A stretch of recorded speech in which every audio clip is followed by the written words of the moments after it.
Once upon a time, there was a king who was very lazy. Because of his laziness, the people of his kingdom were unhappy with him.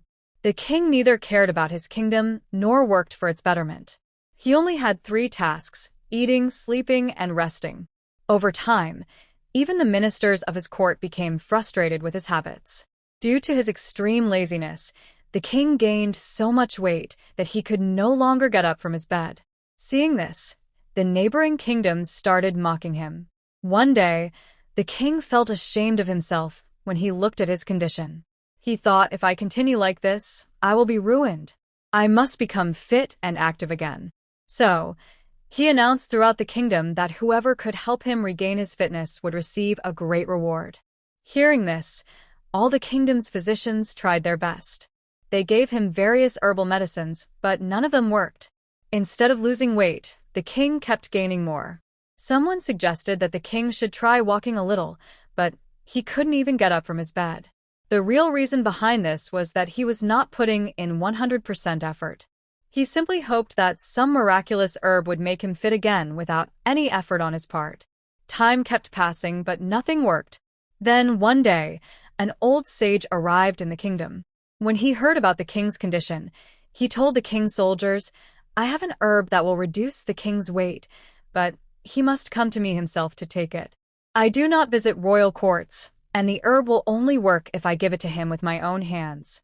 The soldiers conveyed this message to the king, who became excited, thinking, "Finally, someone has come who confidently claims to cure me."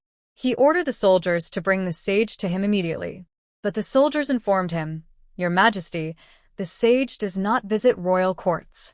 You must go to him yourself."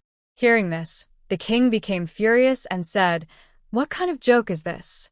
I can't even get up from my bed. How will I walk to him?" But his ministers convinced him, saying, "Your Majesty, this is your last chance. At least try." After several days of struggle, the king finally forced himself to get out of bed. With the help of his soldiers, he walked towards the sage's house. However, when he arrived, he was told that the sage was not there and that he would have to return the next day for the medicine. The king was angry but helpless, so he returned the next day.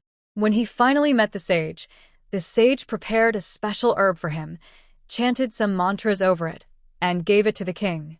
He told the king, "You must come here every day for 1 month to take this medicine." The king, having no other choice, agreed. This continued for a month.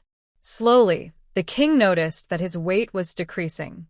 Curious, he asked the sage, "What is this herb called, and how is it made?